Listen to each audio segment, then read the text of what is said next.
here to talk about books. I'm here to talk about books. I'm here to talk about books. It's been a little while. I just want to say shout out to my beautiful wife. Thank you for a very specific group of you out there. Lydia B. Collins. The B stands for Brett's Books. So, without further ado, I just want to talk about the physical books that I read this year. All these books are books that I own or that we own that I read this year. So let's get into it.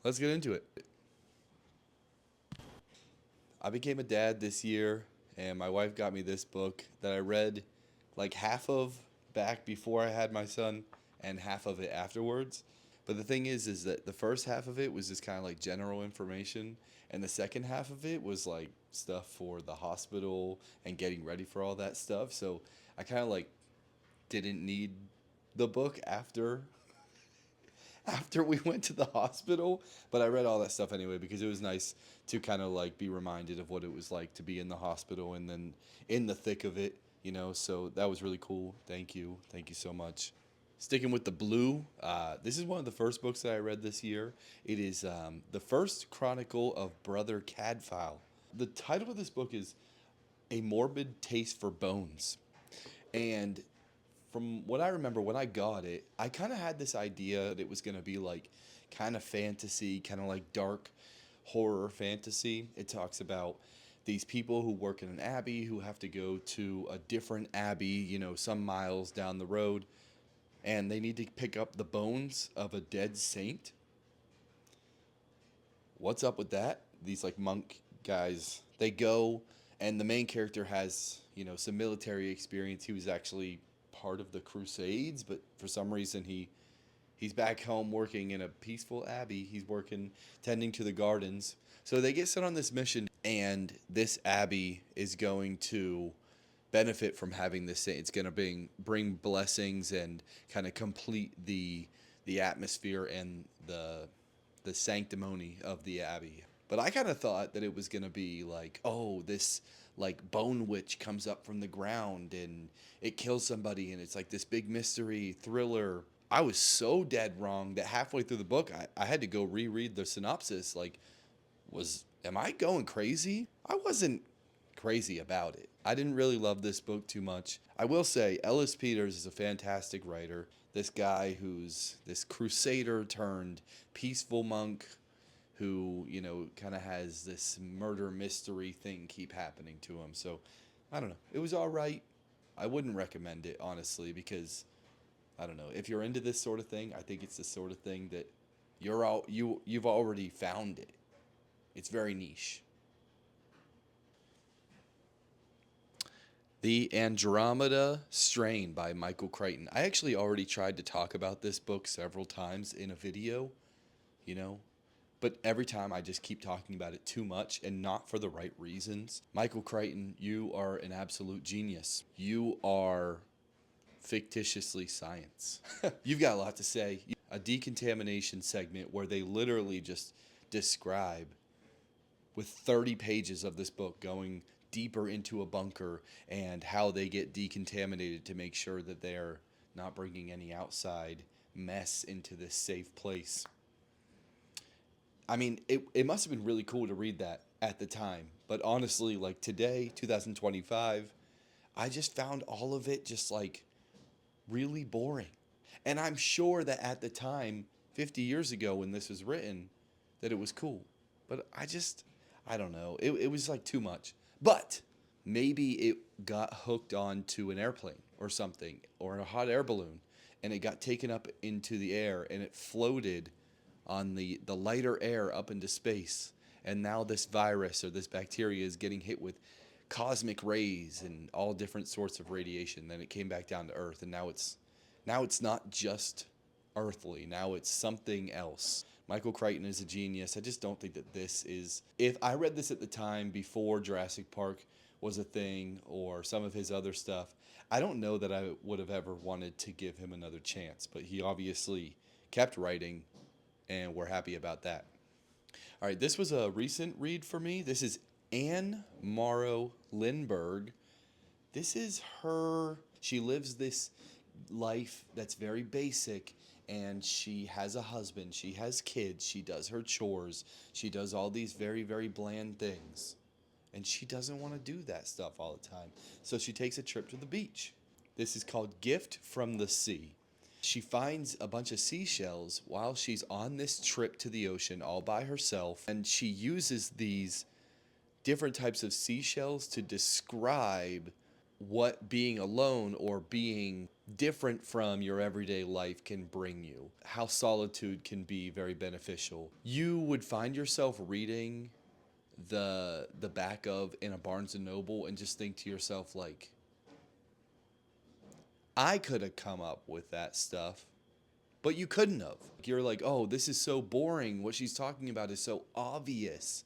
And then she kind of goes into the things that used to live in these shells and the purpose of them and the actual like evolution of the shells and why they are the way that they are and how that really relates to the evolution of our lives. I thought that I wasn't going to like it. I ended up reading it in one day. It was fantastic. This is the best book that I read this year. This is Charmaine Wilkerson's Black Cake. And let me tell you, I had my cake. I ate it too. And by the way, this is the cover of it. Just a fantastic sleeve happening here. Okay, but this book is about a woman who has a lot of secrets. It's kind of the gist of it. This traditional black cake that she's been making for years is kind of this centerpiece of the theme of this book. So she passes away and she has made a black cake. She has it in the freezer and she tells her kids that she has a message for them and that they need to eat the black cake whenever the time is right. You know, you meet some people from years ago, you don't know who they are, and then you meet some other people and you don't know who they are, and then all of a sudden, boom, this whole timeline is revealed to you, and it's just like, man, it's really devourable. You get so irritated with some of the characters and you feel so understanding of some of the other characters here. But by the end of the book, they're just people. Like, and I feel like that's such like a weak way of describing it, but like you just you never know someone's life. You never ever know someone's life. And it feels so obvious to say, well, they're just people. Like you shouldn't be jumping to conclusions, but it's kind of like what we do. You know, that's we don't really have a choice. We try not to, but we do. And as this timeline is revealed to you, I just think you gain such an insight for the human condition, and I just think it's very well done. Probably the best book that I read this year. I know earlier I said it was. I'm saying probably because now I can't remember.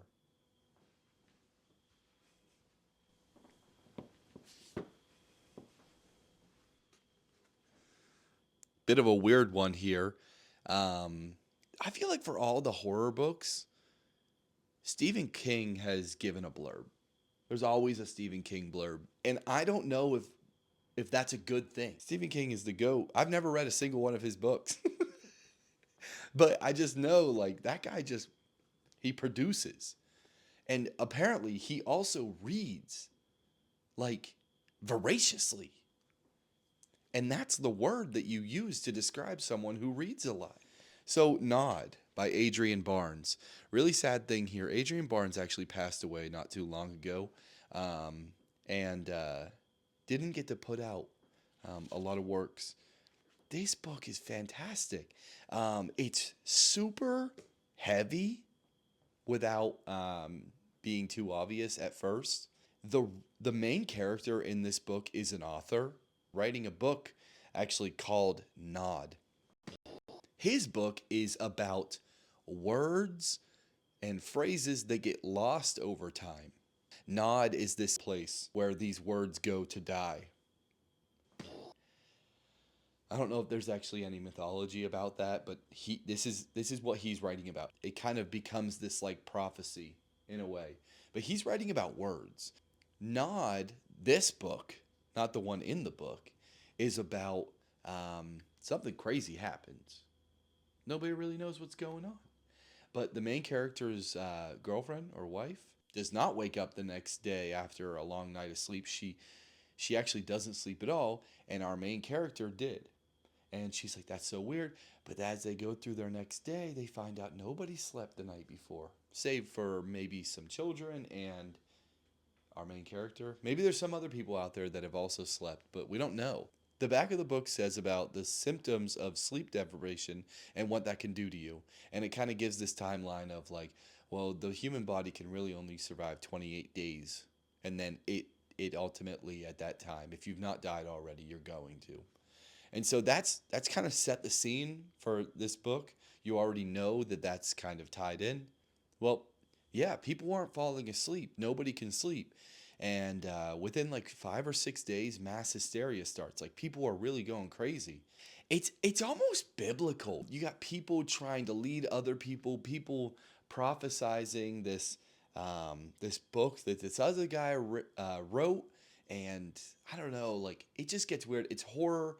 You have a bunch of scenes of psychological horror where like these people who clearly are trying to be human, who just they've lost it. Everybody's lost it, and not in the sense of like they're eating rats in the bottom of a basement. Like they're just not there anymore. They're zombie like in the fact that they kind of move around in hordes and they're very easily convinced to do other things. Adrian Barnes has a way of writing that makes you feel like you know more than you should. Pretentious. Pretentious. Our main character is pretentious. That's how you would perceive him. You kind of like know a lot about the world through his eyes, but you also don't. And it's hard to draw the line where he's right and where he's not. Ultimately, this story boils down to this massive pass the torch to this next generation of people who have been able to sleep this whole time. You know, they're sleepers. They're the unawakened. Man, I enjoyed this book. This is another one that was predominantly my wife's. Monday's Not Coming by Tiffany D. Jackson. Tiffany Jackson, thank you. It's about this girl whose best friend has gone missing, and everyone is kind of like, okay. And our main character is the only person that seems to care. And so she's begging adults, she's begging teachers, and she's begging her friends to pay attention. Well, why does nobody care that Monday's not here? It's really purposeful. There were a lot of moments in this book where I thought like, okay, like whatever, man. Like the just your detail mongering. I'm over it. And then later in the book I was like, wow. Wow. Monday's not coming, but Tuesday's here. Uh what does he mean by that? The next 24 hours is what I mean. Monday, Tuesday. They both die at the end. If I understood myself more, I would have cried several times while reading this book.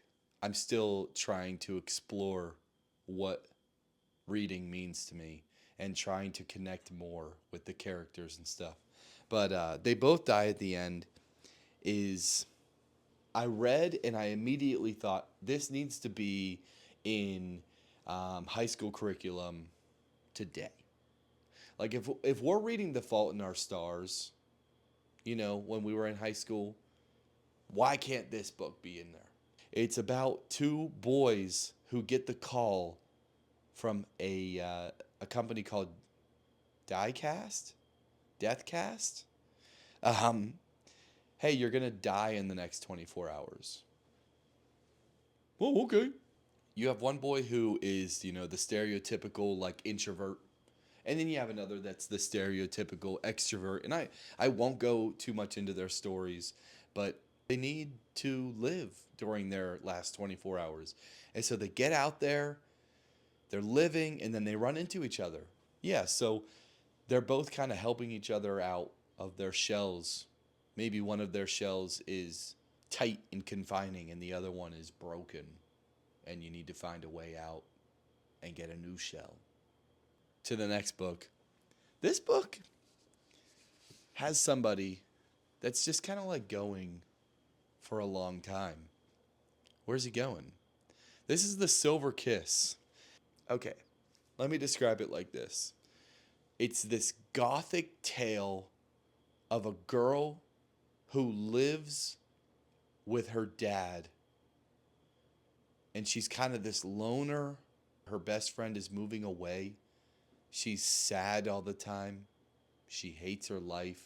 She feels like nothing's ever going to get any better. And then in comes a really pale boy who brightens her day. But you would never know it because she won't express any emotions. You might have thought that I was describing Twilight, but no. This is not Twilight. This is The Silver Kiss. You meet this boy, this pale, silver-haired hero in the night. He's a vampire. You find out that he's on this life's mission to hunt someone down.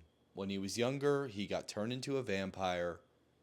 Many years have passed, and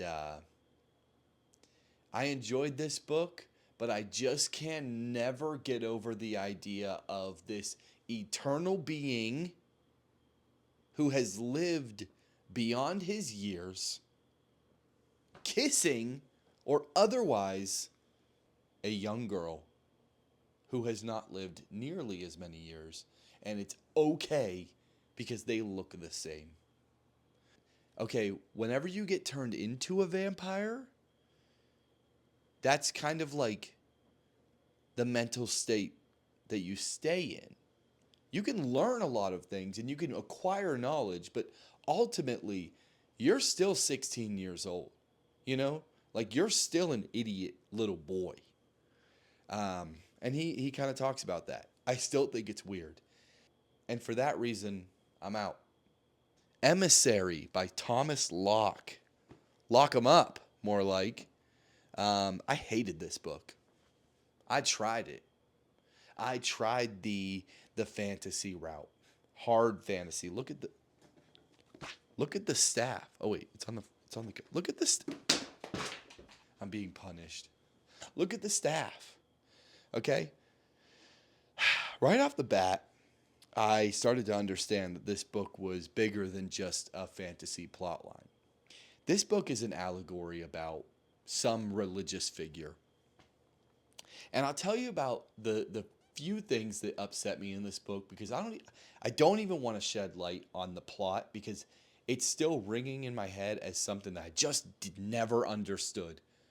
Our main character is literally just out working in the fields, and all of a sudden something happens and he realizes that he has powers. And then he goes into the woods to find a place where his mother has been, to find out she passed away. Very sad. Not for him. He didn't care all that much. And he gets a message. Oh, hey, just to let you know, your mother was a part of this very special species of people, and she had magic running through her veins. Oh, wait, you do too. It's been awakened. Okay, whatever. He doesn't even care. He literally doesn't care. He expresses no gratitude or amazement or worry that he's going to be put into a position that he doesn't want to be in. I don't know. He ends up later down the road being put into this position as an emissary. He's a speaker for this otherworldly species of people, and they kind of like tell him like, hey, you fell in this position, like you're the emissary now, so you're just gonna have to like do everything that we tell you to do. And he's like, yep, that's what I'm gonna do now. Super annoying trope. I don't need that 8 times in the same story. Oh, no, stop. You're going to use all your power. I don't care. What happened? You used all your power and you almost died. It happens like 9 times in this book.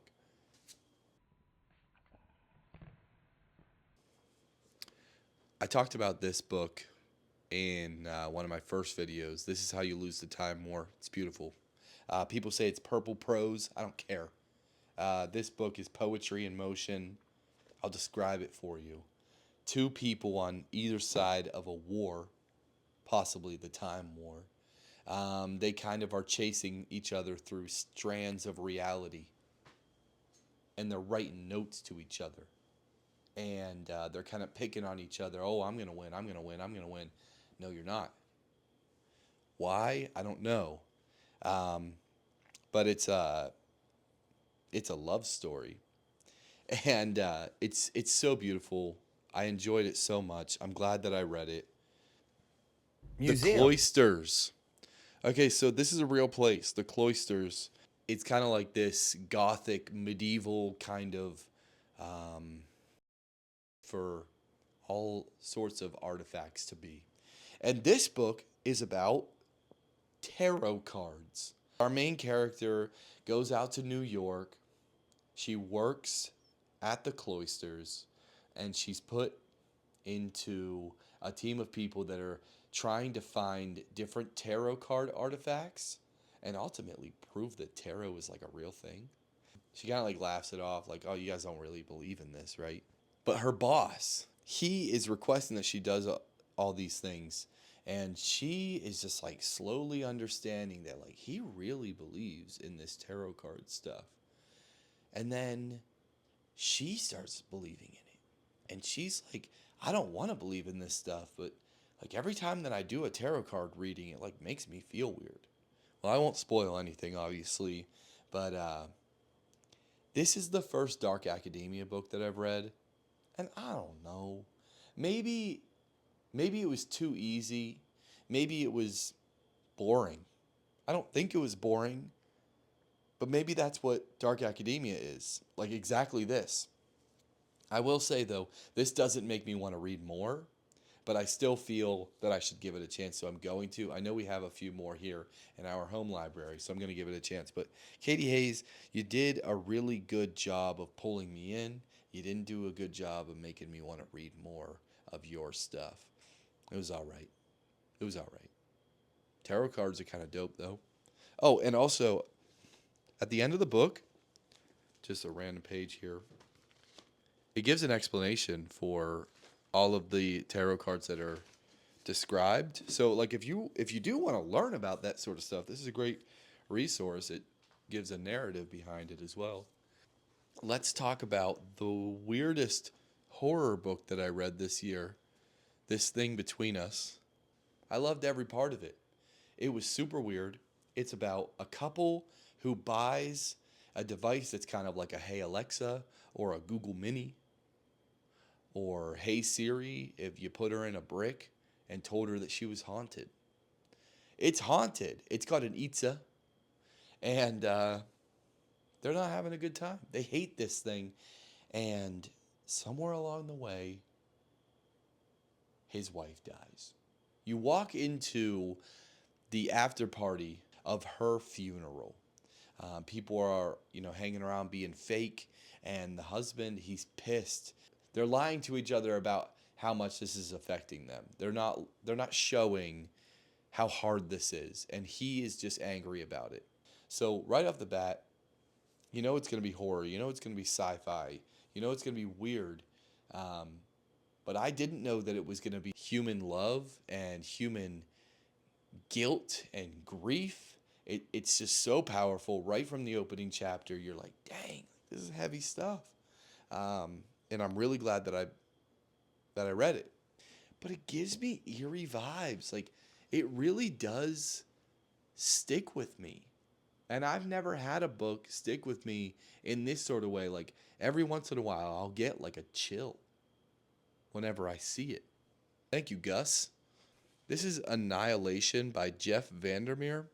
My description or review of this book on Goodreads was just, what? I don't even think I put a capital W. I just said, what? If you understand that you're gonna be lost, you're gonna enjoy it. What? This is a fantastic piece of sci-fi. What? Crazy things happening with biology and chemistry inside of this weird Area X. Next, a book that gives a lot of answers. And actually, oh, shoot. Sorry, sorry. Very brief, very brief. This is the Murderbot series. Um, if you love angsty robots telling you about how much they hate life and they just want to be watching movies and ignoring everybody, but they're an absolute unit, literally, they're a security unit. Martha Wells has created an amazing world here, and Murderbot is somebody who you should get to know. So pick up the Murderbot Diaries. So thank you, Martha Wells. Okay, a book that gives a lot of answers, and you can tell by there's a lot of places in this book that I folded back. I know I'm a dog ear guy. Roof. I didn't even tell you what the book was. This is The Wager by David Grann. It's a tale of shipwreck, mutiny, and murder.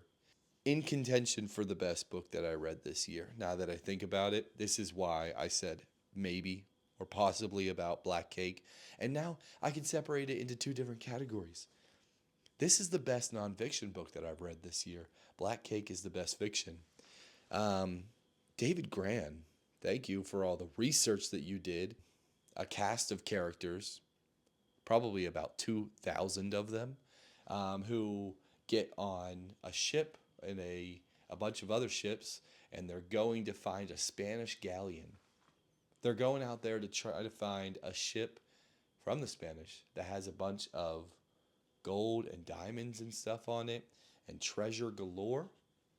They have to go from England to the very bottom tip of South America to try to find the Spanish settlement on South America. And from there, they're going to wage an attack on those people in hopes to find information on where that galleon is and find it. Well, they never make it. And this is in the 1700s. Interesting thing though, one of the ways that they end up like curing their scurvy, one of their many afflictions, is they end up on this island and they're eating wild celery. Who knew that wild celery had vitamin C in it? They didn't. They just thought that their time on the island was saving them from this affliction of the sea, scurvy. But this book is just an amalgamation of information lost to the archives. And David Grann goes out and he finds all this information and he puts it together in a narrative way. You're not just reading facts about these journeys. And you just learn about how horrible of a journey this was, how stupid of a journey it was, how even if they had been successful without all the tragedies, how little it would have mattered. How stupid the war between England and Spain was at the time. I talked a lot in this video, but what did we learn? From all the physical books that I have here, I would say about 60 to 70% of them are ones that I probably would have never read without, I don't want to say forcing myself to, but that's kind of what I did. For the most part, I enjoyed all of them. Even the books that I didn't enjoy, I thought that there was a benefit to them. Maybe that's it. At this point, maybe I need to do some more reflection. I don't have any more answers other than I've realized that that's the point. That's the point of reading, to branch out, to learn things about yourself and about other things that you didn't know about. The thing that I've learned from branching out and reading other books is that you should. I've just enjoyed reading. I just had my big revelation. I just enjoy reading. Ask me questions. I'm going to ask you a question. What's the best book that you read this year? I want to know about it. And I want to know why. I like Black Cake because it made me realize the human condition is all we have. I like The Wager because, dang, sailing was really interesting. And it still is, but why were they doing all that stuff? People were just dying. And they knew that people were going to die. Crazy. But yeah, so if you want to stick around, if you want a round stick, you might be a dog. But if you want to stick around, you're my dog.